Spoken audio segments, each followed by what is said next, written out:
옛날 옛적 영조 임금께서 나라를 다스리시던 시절의 이야기입니다. 평안도 깊은 산골, 청울리라 불리는 작은 마을에 매서운 겨울이 내려앉았습니다.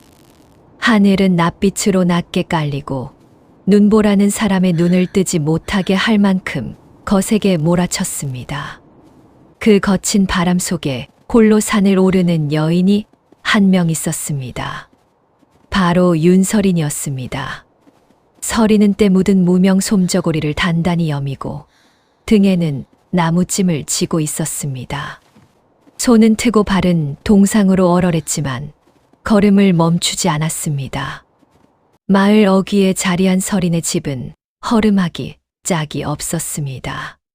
지붕의 이형은 군데군데 내려앉았고 외벽은 바람이 불 때마다 삐걱거렸습니다. 그 쓸쓸한 공간에서 서리는 홀로 겨울을 버티고 있었습니다. 마을 사람들은 서린을 대놓고 수군거렸습니다.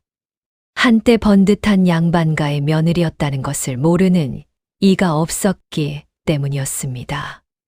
치마폭에 밴 솜씨 좋은 바느질 자국이며 말할 때마다 드러나는 반듯한 언어, 예절이 그녀의 지난 날을 짐작하게 했습니다. 그러나 서리는 시댁에서 쫓겨난 여인이었고 마을 사람들의 시선은 늘 서늘했습니다. 그 시선을 서리는 말없이 그러나 꺾이지 않는 눈빛으로 받아냈습니다. 나무찜을 챙기던 그 오후 서리는 문득 발을 멈추었습니다. 바람 소리 사이로 무언가 희미한 소리가 끼어들었기 때문이었습니다. 짐승의 울음도 아니고 바람에 흔들리는 나뭇가지 소리도 아니었습니다. 가슴을 파고드는 그 소리는 분명 아이의 울음이었습니다. 서리는 소리를 따라 산 깊숙이 걸음을 옮겼습니다. 두껍게 쌓인 눈더미 사이 작은 봉긋한 형체가 보였습니다.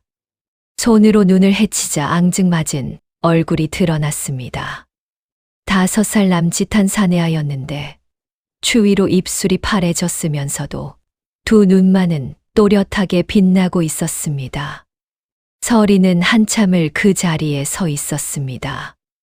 아이를 안으면 짐이 늘어나는 것을 알고 있었습니다. 제 한 몸 건사하기도 벅찬 처지였으니까요. 그러나 그 또렷한 눈빛이 서린의 마음을 잡아당겼습니다. 결국 서린은 아이를 품에 안았습니다. 추웠겠구나.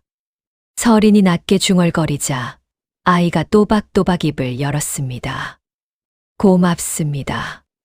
그 반듯하고 예의 바른 말투의 서리는 잠시 말을 잃었습니다.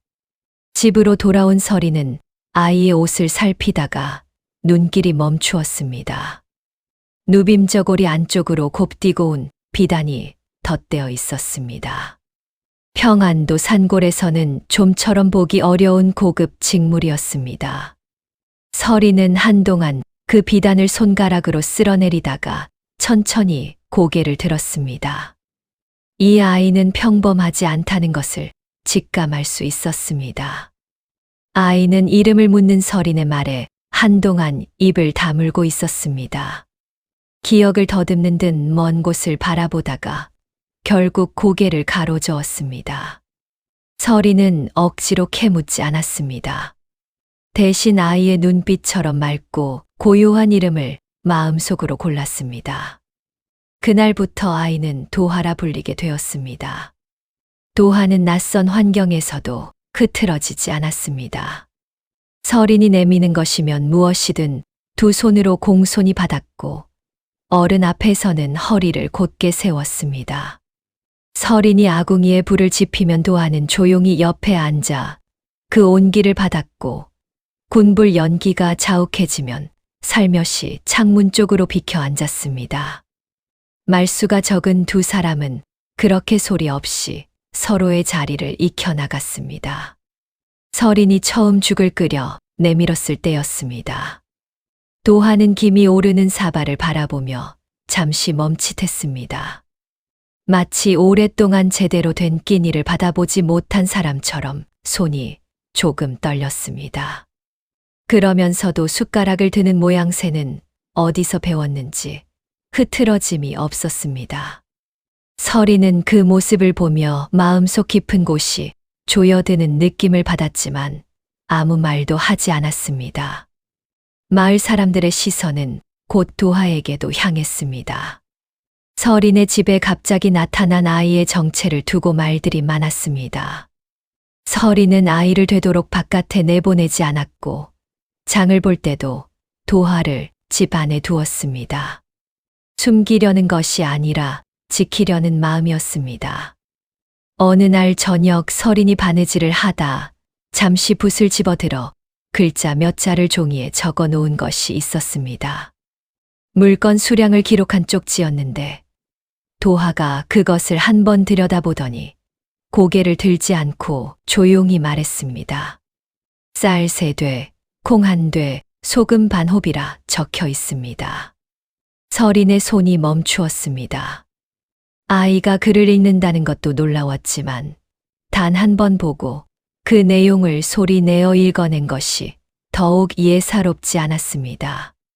서린은 태연한 척 바느질을 이어갔지만 가슴 속에는 물결이 일고 있었습니다. 그 뒤로도 도하의 기억력과 총기는 서린을 자주 놀라게 했습니다.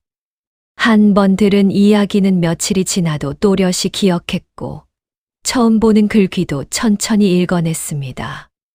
서린은 그럴 때마다 내색하지 않으려 했지만 눈가에 깃드는 따뜻한 빛만은 감추지 못했습니다.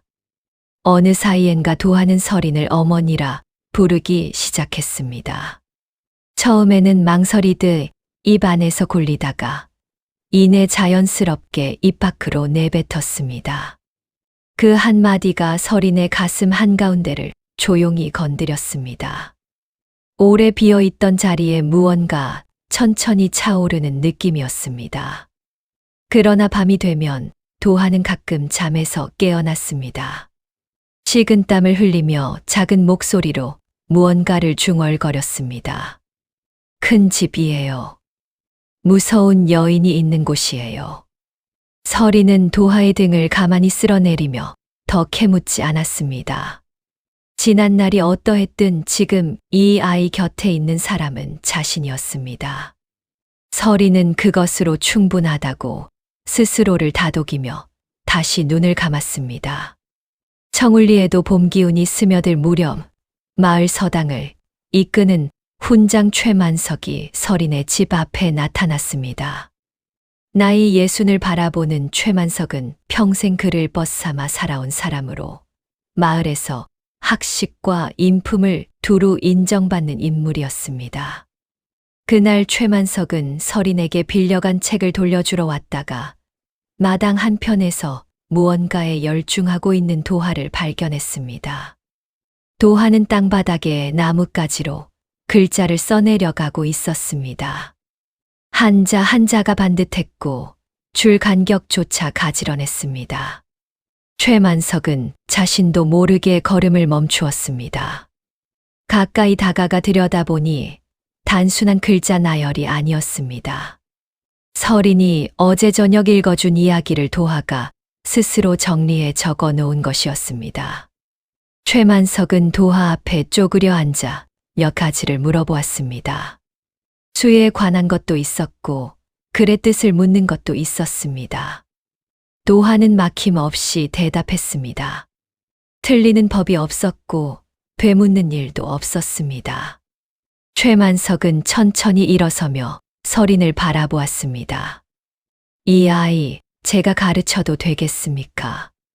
서린은 선뜻 대답하지 못했습니다. 도하를 드러내는 것이 내키지 않았기 때문이었습니다. 그러나 도하가 배움을 향해 빛나는 눈빛을 보이는 것을 외면하기도 어려웠습니다. 며칠을 고민한 끝에 서린은 조용히 고개를 끄덕였습니다. 서당에 다니기 시작한 도하는 나날이 빛났습니다. 하루 배운 것을 사흘치 분량으로 소화했고 다른 아이들이 한 달 걸려 익히는 것을 열흘 안에 끝냈습니다. 최만석은 가르치면서도 자꾸 놀라움을 감추어야 했습니다. 이런 아이는 평생 처음이었습니다. 소문은 빠르게 번졌습니다. 청울리를 넘어 인근 고을에까지 신동이 나타났다는 이야기가 퍼졌습니다. 서리는 그 소문이 달갑지 않았습니다. 알려질수록 위험이 가까워진다는 느낌이 온몸을 타고 흘렀습니다. 그 느낌은 오래지 않아 현실이 되었습니다. 어느 날 오후 마을 어귀에 낯선 사내 둘이 나타났습니다. 상인처럼 차려입었지만 눈빛이 날카롭고 걸음이 조심스러웠습니다. 마을 사람들에게 이것저것 묻고 다니는 모양새가 물건을 파는 사람과는 거리가 멀었습니다. 서리는 그들의 움직임을 창문 너머로 지켜보며 가슴이 조여드는 것을 느꼈습니다. 그날 저녁 서당에서 돌아온 도하가 책보를 내려놓다가 문득 멈추었습니다. 최만석이 새로 붙여놓은 글귀 한 줄을 보고 있었습니다. 서린이 도하의 표정을 살피는 사이 도하의 눈빛이 흔들렸습니다. 저 글씨체를요. 도하가 조심스럽게 입을 열었습니다. 저는 전에 본 적이 있습니다. 커다란 서고에 줄지어 있던 책에서요. 서린의 등줄기가 서늘해졌습니다. 도하가 기억하는 커다란 서고, 그것은 산골 서당과는 차원이 다른 곳이었습니다. 그 한마디로 서린의 머릿속에서 막연한 의심이 확신으로 굳어지기 시작했습니다. 도하의 뿌리는 분명 이 산골과는 다른 세계에 있었습니다. 그리고 낯선 사내들의 등장은 그 세계가 이쪽으로 손을 뻗기 시작했다는 신호였습니다. 낯선 사내들은 하룻밤을 묵고 떠나지 않았습니다. 이틀째 되는 날 아침 두 사람은 마을을 조용히 돌며 집집마다 문을 두드렸습니다. 아이를 본 적 없느냐는 물음이었습니다. 나이와 생김새를 묘사하는 방식이 도하와 너무나 닮아 있었습니다. 서리는 도하를 골방 깊숙이 들여보내고 문 앞에 낡은 뒤줄을 바짝 당겨 붙였습니다. 최만석도 상황의 심각성을 느꼈습니다. 서당 문을 일찍 닫고 서린을 찾아온 그는 낮은 목소리로 말했습니다. 아이를 이곳에 두어서는 아니 되겠습니다. 제 사촌이 고개 넘어 마을에 사는데 그쪽으로 잠시 피하는 것이 어떻겠습니까? 서린은 고개를 저었습니다. 도하를 낯선 사람 손에 맡기는 것이 두려웠습니다. 누구도 어디도 믿기 어려운 상황이었습니다. 최만석이 돌아간 뒤 서린은 오랫동안 꺼져가는 화롯불을 바라보았습니다. 그날 해질 무렵 뜻밖의 인물이 서린의 집 앞에 나타났습니다. 허름한 도포의 낡은 갓을 눌러쓴 사내였습니다. 나그네의 행색이었지만 걸음걸이만큼은 흐트러짐이 없었고 눈빛에는 보통 사람에게서 찾기 어려운 날카로움이 서려 있었습니다. 사내는 이도겸이라 자신을 소개했습니다. 도겸은 서린에게 조용히 자리를 청했습니다. 서린이 경계를 늦추지 않은 채 맞은편에 앉자 도겸은 마루 아래 신발 끝을 잠시 내려다보다가 입을 열었습니다. 이 아이 생각보다 큰일에 휘말려 있습니다. 마을에 들어온 자들은 심부름꾼에 불과합니다. 그들 뒤에는 훨씬 강한 힘이 있습니다. 서리는 표정 하나 바꾸지 않았습니다. 나으리께서는 누구시기에 그것을 아십니까? 도겸은 잠시 말을 아꼈습니다. 자신의 정체를 밝힐 때가 아니라고 판단한 듯 다만 도하를 지켜야 한다는 말만 되풀이했습니다. 서리는 그 대답이 못마땅했습니다. 알 수 없는 사람의 말을 선뜻 믿을 만큼 세상이 서린에게 너그럽지 않았습니다. 도겸이 돌아간 뒤 서린은 골방 문을 열었습니다. 어둠 속에서 도하가 무릎을 모으고 앉아 있었습니다. 눈을 감고 있었지만 잠든 것이 아니었습니다. 서린이 옆에 앉자 도하가 천천히 눈을 떴습니다. 어머니, 저 때문에 힘드시지요? 서리는 아무 말도 하지 않고 도하의 차가운 손을 두 손으로 감쌌습니다. 그 온기가 전해지는 동안 도하의 눈가에 무언가 희미하게 스쳤습니다. 계모의 얼굴이었습니다. 차갑고 반듯한 이목구비, 눈웃음 하나 없는 눈빛이 기억의 수면 위로 떠올랐다가 다시 가라앉았습니다. 마을 어귀 쪽에서 인기척이 들렸습니다. 서리는 도하의 손을 꼭 쥐었습니다. 아이를 지키겠다는 결심이 그 순간 더욱 단단하게 굳어졌습니다. 도겸은 어딘가 어두운 골목 어귀에서 서린의 집 쪽을 가만히 바라보고 있었습니다. 봄이 채 오지 않은 저녁 공기가 서늘하게 마을을 감싸고 있었습니다. 봄비가 내리던 밤이었습니다. 처마 끝에서 빗물이 떨어지는 소리가 규칙적으로 이어지던 그 고요한 밤, 서리는 잠을 이루지 못하고 있었습니다. 도하는 이불을 턱까지 끌어올린 채 겨우 눈을 붙이고 있었습니다. 서린이 화롯불을 살피러 일어선 바로 그 순간이었습니다. 바깥에서 인기척이 들렸습니다. 짐승의 발소리가 아니었습니다. 여럿이 움직이는 조심스럽지만 빠른 발걸음이었습니다. 서리는 즉각 도하를 흔들어 깨웠습니다. 도하는 눈을 뜨자마자 상황을 파악했습니다. 두 사람이 몸을 낮추는 사이 문이 거칠게 흔들렸습니다. 빗장이 버텼지만 오래 가지 못했습니다. 사내 셋이 들이닥쳤고 그 중 하나가 들고 있던 관솔불이 처마 끝 집단에 옮겨 붙었습니다. 불은 순식간에 번졌습니다.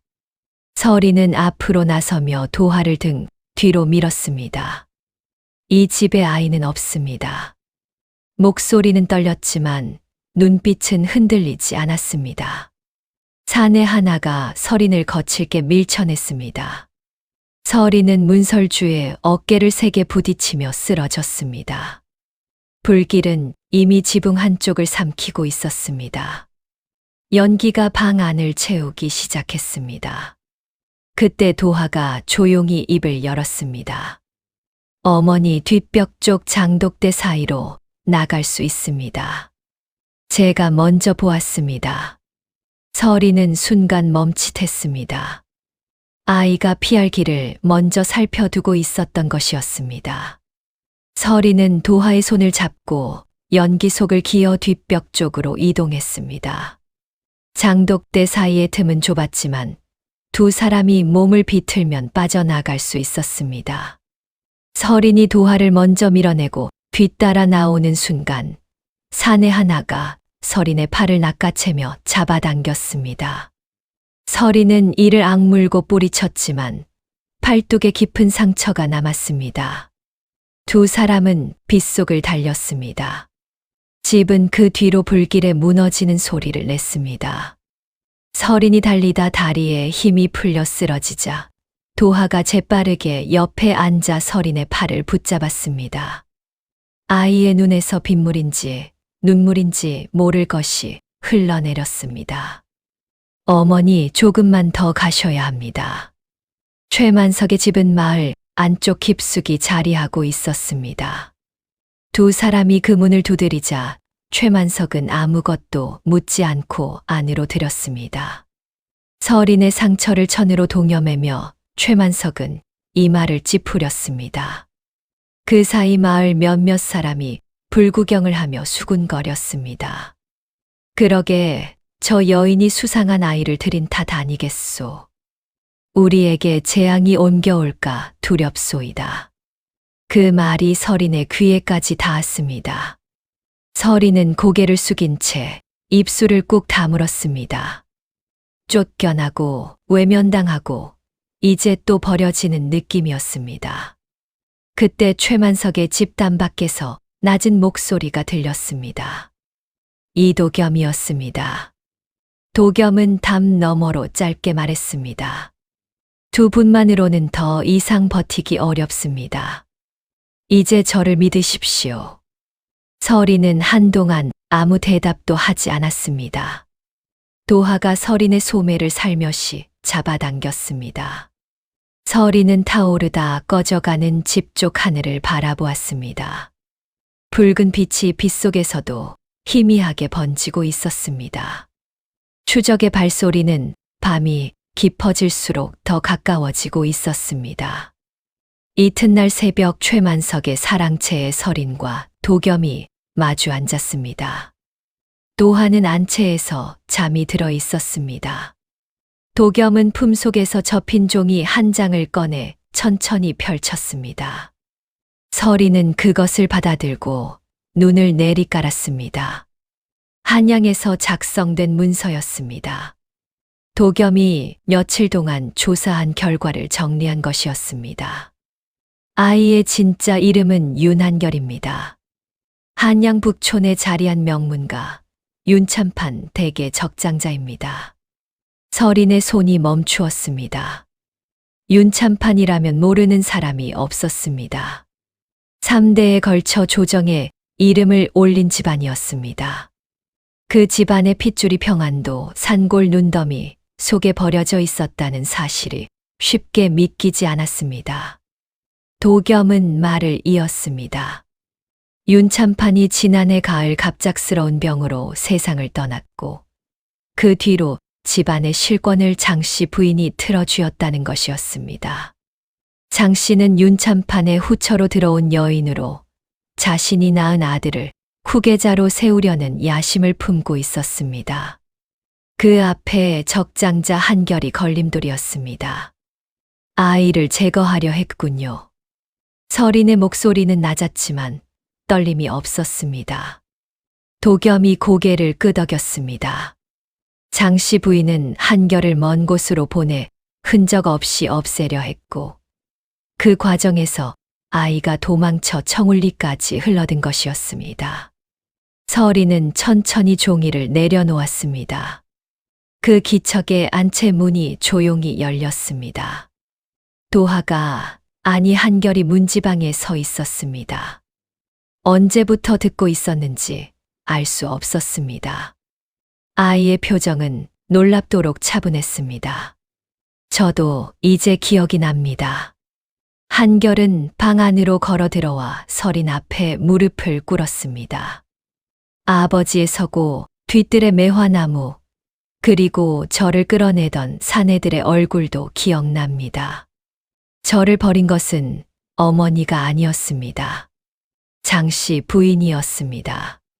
서리는 아이의 어깨를 바라보다가 천천히 손을 얹었습니다. 그 작은 어깨가 미세하게 떨리고 있었습니다. 당당한 말투 뒤에 감추어진 두려움이 그 떨림 속에 고스란히 담겨 있었습니다. 서리는 한결의 얼굴을 찬찬히 들여다보았습니다. 이제 이 아이를 돌려보내야 하는 것인지 마음속으로 조용히 물었습니다. 한양으로 보낸다면 제 신분을 되찾겠지만 장씨 부인의 손이 닿는 곳으로 들어가는 것이기도 했습니다. 서린의 손이 한결의 어깨 위에서 더욱 단단하게 힘을 주었습니다. 한결이 고개를 들어 서린을 바라보았습니다. 어머니, 저는 여기가 제 집입니다. 그 말이 서린의 가슴 깊은 곳으로 가라앉았습니다. 도겸은 두 사람을 바라보다가 조용히 시선을 창밖으로 돌렸습니다.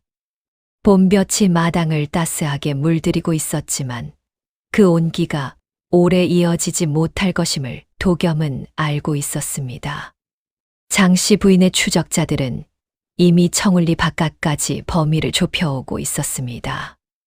위험은 가장 밝은 낮에도 그림자처럼 다가오고 있었습니다.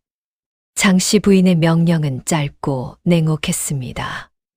아이를 찾아 데려오되 살아서일 필요는 없다는 것이었습니다. 그 명령이 떨어진 뒤 청울리로 향하는 추적자의 수는 셋에서 열로 불어났습니다. 그들은 더 이상 상인의 행세를 하지 않았습니다. 마을 어귀에 버젓이 자리를 잡고 오가는 사람마다 눈으로 훑었습니다. 마을 전체가 그물 속에 갇히는 느낌이었습니다. 최만석의 집도 더 이상 안전하지 않았습니다. 도겸은 서린과 한결을 마을 뒤편 빈 창고로 옮겼습니다. 낮에는 창고 안에서 숨을 죽이고 밤에만 움직이는 나날이 이어졌습니다. 한결은 불평 한마디 없이 서린 곁을 지켰고 서리는 아이가 잠든 사이에도 눈을 붙이지 못했습니다. 그러던 어느 날 저녁 최만석이 창고로 헐레벌떡 달려왔습니다. 얼굴이 창백했습니다. 마을 입구에서 추적자들에게 붙잡혔다가 겨우 풀려났다고 했습니다. 그들이 서린과 아이의 위치를 캐물었다는 것이었습니다. 저는 모른다 했습니다만 오래 버티기는 어렵겠습니다. 협박이 보통이 아니었습니다. 도겸은 즉시 탈출 경로를 짜기 시작했습니다. 북쪽 고갯길을 넘어 인근 고을로 빠져나가는 것이 최선이었습니다. 한밤중에 움직이면 눈에 띄지 않을 수 있었습니다. 서리는 한결의 손을 잡고 도겸의 설명을 들었습니다. 그런데 창고를 떠나려던 바로 그 밤이었습니다. 문이 거칠게 열리며 사내 둘이 들이닥쳤습니다. 도겸이 앞을 가로막았지만 수가 달렸습니다. 사내 하나가 도겸을 벽 쪽으로 밀어붙이는 사이 다른 하나가 한결을 향해 손을 뻗었습니다. 서린이 몸을 날렸습니다. 한결과 사내 사이에 끼어들며 두 팔을 벌렸습니다. 사내의 주먹이 서린의 옆구리를 강하게 쳤습니다. 서린은 신음을 삼키며 그 자리에서 무릎을 꿇었습니다. 그러나 한결을 잡은 손만은 놓지 않았습니다. 도겸이 그 순간 벽에서 몸을 떼어냈습니다. 사내 하나를 제압하며 한결을 서린 쪽으로 밀었습니다. 격렬한 몸싸움 끝에 두 사내는 물러났지만 도겸의 도포 소매가 걷혀 있었습니다. 그 안쪽 팔에 새겨진 관인 문양을 서린이 놓치지 않았습니다. 심상치 않은 표식이었습니다. 나으리는 대체 무슨 분이십니까? 서린이 거친 숨을 고르며 물었습니다. 도겸은 소매를 내리며 잠시 눈을 감았습니다. 이제 숨길 이유가 없었습니다. 한결은 두 사람을 번갈아 바라보다가 조용히 두 주먹을 쥐었습니다. 저는 더 이상 도망치지 않겠습니다. 아이의 목소리에 처음으로 분노가 실려 있었습니다. 그동안 쌓아온 두려움과 억울함이 그 짧은 한마디 안에 응축된 것이었습니다. 서리는 옆구리의 통증을 억누르며 한결의 눈빛을 바라보았습니다. 맑고 또렷하되 이제는 단단함이 더해진 눈빛이었습니다. 창고 밖에서 발소리가 다시 들려왔습니다. 하나가 아니었습니다. 여럿이 에워싸고 있었습니다. 도겸은 낮은 목소리로 두 사람에게 말했습니다. 오늘 밤 안에 결판을 내야 합니다. 봄밤의 공기가 칼날처럼 차가웠습니다. 결판은 도겸의 뜻대로 이루어지지 않았습니다. 창고를 에워싼 사내들은 열을 넘었습니다. 도겸이 앞을 막는 사이 뒤쪽에서 또 다른 무리가 들이쳤습니다. 서리는 한결의 손을 잡고 달렸지만 좁은 골목은 이미 막혀 있었습니다. 사내들이 한결을 낚아채는 순간 서리는 끝까지 손을 놓지 않으려 했습니다. 그러나 숫자는 이길 수 없었습니다. 한결의 손이 서린의 손가락 사이에서 빠져나갔습니다. 서린은 그 자리에 쓰러졌습니다. 팔뚝의 상처에서 다시 피가 번졌고 옆구리의 통증이 온몸으로 번졌습니다. 사내들은 한결을 데리고 골목 밖으로 사라졌습니다. 마을 사람 몇이 그 광경을 지켜보았지만 아무도 나서지 않았습니다. 문을 닫는 소리만 하나둘 들렸습니다. 도겸이 뒤늦게 달려왔습니다. 서린의 상태를 살피고 부축하려 했지만 서린은 손을 뿌리쳤습니다. 피투성이인 채로 골목 바닥에 두 손을 짚고 앉아 한동안 움직이지 않았습니다. 아이가 사라진 방향을 바라보는 눈빛이 텅 비어 있었습니다. 이윽고 서린의 어깨가 떨리기 시작했습니다. 소리 없는 울음이었습니다. 그것이 터져 나오기까지 서린은 이를 악물었지만 결국 막지 못했습니다. 도겸은 서린 앞에 무릎을 꿇고 말없이 기다렸습니다. 또 빼앗겼습니다. 서린의 목소리는 찢어질 듯 낮았습니다. 그 두 마디 안에는 한결과의 이별만이 아니라 훨씬 오래된 상처가 담겨 있었습니다. 서린은 떨리는 숨을 고르다가 처음으로 입을 열었습니다.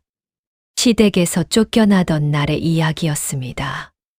아이를 낳지 못한다는 이유였지만 서린은 그것이 이유의 전부가 아님을 알고 있었습니다.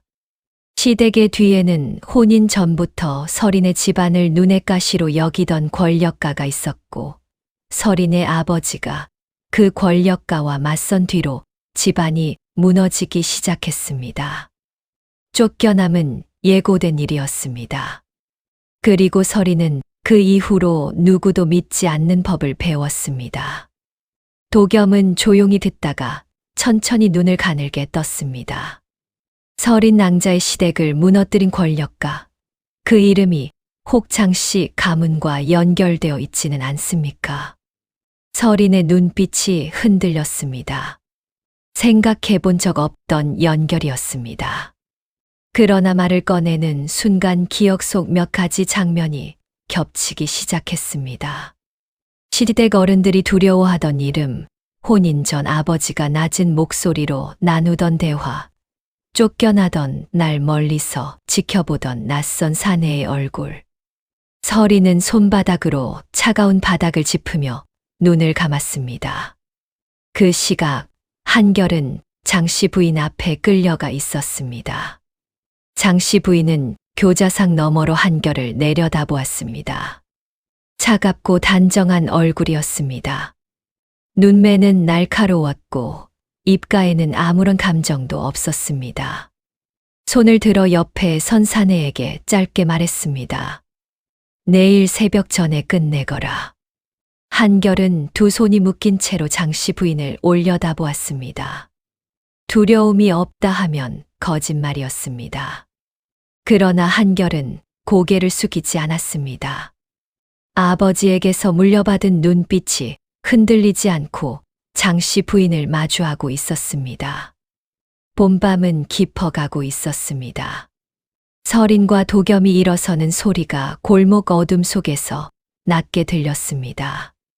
도겸이 마침내 입을 열었습니다. 서린과 단둘이 남은 골목 어귀에서 도겸은 품속 깊이 간직해온 마패를 꺼내 서린 앞에 내밀었습니다. 달빛 아래 드러난 그것은 암행어사의 증표였습니다. 서린은 한동안 말을 잃었습니다. 나그네 행색으로 마을을 드나들던 사내가 임금의 명을 받은 어사였다는 사실이 쉽게 받아들여지지 않았습니다. 처음부터 장씨 가문을 살피러 내려온 것입니까? 서린이 낮게 물었습니다.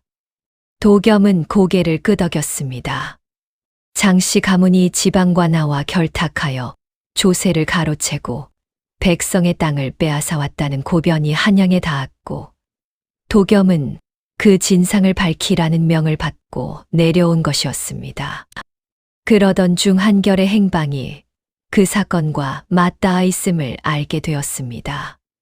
더 이상 지체할 수 없습니다. 지금 움직여야 합니다. 도겸은 서린을 바라보았습니다. 서린은 잠시도 망설이지 않았습니다. 상처 입은 팔을 단단히 동여매고 도겸의 뒤를 따랐습니다. 두 사람은 밤을 가르며 장씨 부인이 머무는 마을 바깥 별채를 향해 달렸습니다. 도겸이 마패를 앞세우자 별채를 지키던 사내들이 흠칫 물러섰습니다. 그러나 순순히 길을 내주지는 않았습니다. 몇몇이 칼을 뽑았고 짧고 격렬한 충돌이 이어졌습니다. 도겸은 정면을 뚫었고 서린은 옆문을 통해 안으로 들어갔습니다. 방 안 깊숙이 밀쳐진 채 앉아 있던 한결을 서린이 발견한 것은 그 직후였습니다. 어머니. 한결의 목소리가 흔들렸습니다. 서리는 아무 말 없이 아이를 끌어안았습니다. 두 손이 묶인 채로도 한결은 서린의 등에 이마를 파묻었습니다. 장씨 부인은 끝까지 태연했습니다. 도겸이 증거 문서를 들이밀자 입가에 차가운 웃음을 띠며 말했습니다. 어사 나으리, 증거란 만들기 나름이라는 것을 모르십니까? 그러나 도겸은 흔들리지 않았습니다. 문서는 하나가 아니었습니다. 장씨 가문과 관아 사이를 오간 서찰, 거래 장부, 그리고 한결을 제거하라는 명령을 받은 사내들의 진술까지 빠짐없이 갖추어져 있었습니다. 서린이 앞으로 나섰습니다. 오랫동안 가슴 속에 눌러두었던 말들이 이제 거침없이 터져 나왔습니다. 자신의 아버지를 무너뜨린 배후, 시댁을 압박하여 서린을 쫓아내도록 만든 손길이 모두 장씨 가문에서 뻗어나온 것임을 서린은 또렷한 목소리로 밝혔습니다. 장씨 부인의 눈가에 처음으로 동요가 스쳤습니다. 한결이 서린 옆에 나란히 섰습니다. 묶였던 손이 풀리자 옷매무새를 가다듬고 장씨 부인을 마주 보았습니다. 저는 아버지의 아들입니다. 아버지께서 남기신 것을 부인께서 가져갈 수는 없습니다. 10살도 채 되지 않은 아이의 목소리였지만 그 안에 담긴 무게는 가볍지 않았습니다. 장씨 부인이 옆에 사내에게 눈짓을 보냈습니다. 그러나 사내는 움직이지 못했습니다. 도겸의 눈빛이 이미 그것을 막고 있었습니다. 장씨 부인은 끝까지 발악했습니다. 목소리를 높이고 도겸의 권한에 이의를 달고 한결의 신분을 부정하려 했습니다. 그러나 방 안에 가득 찬 증거 앞에서 그 모든 발악은 허공을 가를 뿐이었습니다. 도겸이 조용히 포졸들에게 신호를 보내자 장씨 부인은 마침내 두 손이 묶였습니다. 차갑고 단정하던 얼굴이 처음으로 일그러졌습니다. 서리는 그 모습을 바라보다가 천천히 시선을 거두었습니다. 통쾌함보다는 오랜 피로가 먼저 밀려왔습니다. 한결이 서린의 손을 꼭 잡았습니다. 봄밤의 바람이 열린 문 사이로 조용히 흘러들었습니다. 봄이 깊어지고 있었습니다. 장씨 부인이 포박된 채 한양으로 압송되던 날, 청울리 하늘에는 구름 한 점 없었습니다. 오랫동안 마을을 짓누르던 무거운 기운이 그 아침을 기점으로 조금씩 거치는 듯 했습니다. 도겸은 조정에 올린 보고서에 장씨 가문의 죄목을 낱낱이 적었고 그 안에 서린에 관한 내용도 빠짐없이 담았습니다. 서린의 아버지를 몰락시키고 그녀를 시댁에서 쫓겨나게 만든 배후가 장씨 가문임이 공식적으로 밝혀졌습니다. 서린의 억울함이 풀리는 데는 오래 걸리지 않았습니다. 조정의 문서가 내려오던 날, 서린은 마루 끝에 앉아 그것을 조용히 읽었습니다. 손이 떨렸습니다. 눈물이 흘렀지만 소리를 내지 않았습니다. 오랜 세월 홀로 감당해온 억울함이 비로소 이름을 얻는 순간이었습니다. 마을 사람들은 하나둘 서린의 집 앞을 찾아왔습니다. 눈을 피하며 수군거리던 이들이 고개를 숙이고 사과의 말을 건넸습니다. 서린은 그 말들을 담담히 받아냈습니다. 원망은 이미 오래전에 내려놓은 것이었습니다. 최만석은 협박에 시달리면서도 끝까지 서린과 한결의 위치를 지킨 것으로 밝혀져 마을 사람들의 존경을 다시 한 번 받았습니다. 도겸이 직접 찾아가 감사의 인사를 전하자 최만석은 손을 내저으며 말했습니다. 그 아이의 눈빛을 보고 어찌 모른 척을 하겠습니까? 당연히 할 일을 했을 뿐입니다.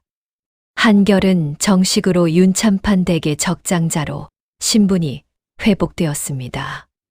한양에서 가문의 어른들이 내려와 한결을 데려가려 했습니다.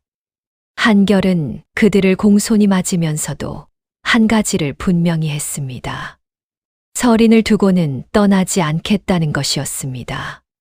한결은 설인 앞에 단정하게 앉아 두 손을 모았습니다. 어머니, 저와 함께 한양으로 가주십시오. 어머니는 저희 어머니입니다. 설이는 한동안 한결의 얼굴을 바라보았습니다. 눈 속에서 처음 발견했던 그 또렷한 눈빛이 여전히 그대로였습니다. 달라진 것이 있다면 그 눈빛이 이제 두려움 없이 더 넓은 곳을 향하고 있다는 점이었습니다. 설이는 천천히 고개를 끄덕였습니다. 도겸은 멀찌감치 서서 두 사람을 바라보다가 조용히 미소를 지었습니다. 그것이 전부였지만 그것으로 충분했습니다. 청울리를 떠나는 날 아침 세 사람은 나란히 고갯길에 올랐습니다. 설이는 가진 것이 거의 없었습니다. 그러나 발걸음이 가벼웠습니다. 눈보라 치던 겨울날 품에 안았던 아이가 이제 그 옆에서 함께 걷고 있었습니다. 지나온 상처는 사라지지 않았습니다. 다만 그 상처 위로 따뜻한 것이 쌓여가고 있었습니다. 고개를 넘자 산 아래로 너른 들판이 펼쳐졌습니다. 봄바람이 세 사람의 옷자락을 살며시 흔들었습니다. 겨울 내내 얼어있던 땅에서 여린 풀이 돋아나고 있었습니다. 버림받은 인연도 끝내 운명을 만든다는 것을 그 곰날 세 사람의 발걸음이 소리 없이 증명하고 있었습니다. 다음 영상을 빠르게 만나보시려면 좋아요와 구독을 눌러주세요. 그럼 더 재미있는 영상으로 찾아뵙겠습니다. 모두 행복한 하루 보내세요. 명심보감에 이르기를 적선지가 필유여경, 적선지가 필유경이라 했습니다. 선을 쌓은 집안에는 반드시 경사가 찾아온다는 뜻이지요. 설이는 아무것도 가진 것이 없었습니다. 신분도 재산도 기댈 이름도 없었습니다. 그러나 눈보라 속에서 작은 아이를 외면하지 않았습니다. 그 한 번의 선택이 설인의 삶을 바꾸었습니다. 세상이 나를 버렸다 느껴지는 순간에도 눈앞에 작은 선함을 놓지 않는 것, 그것이 결국 운명을 만들고 잃었던 이름을 되찾게 하는 힘이 됩니다. 버림받은 인연도 끝내 꽃이 된다는 것을 오늘 설인의 이야기가 우리에게 조용히 전하고 있습니다.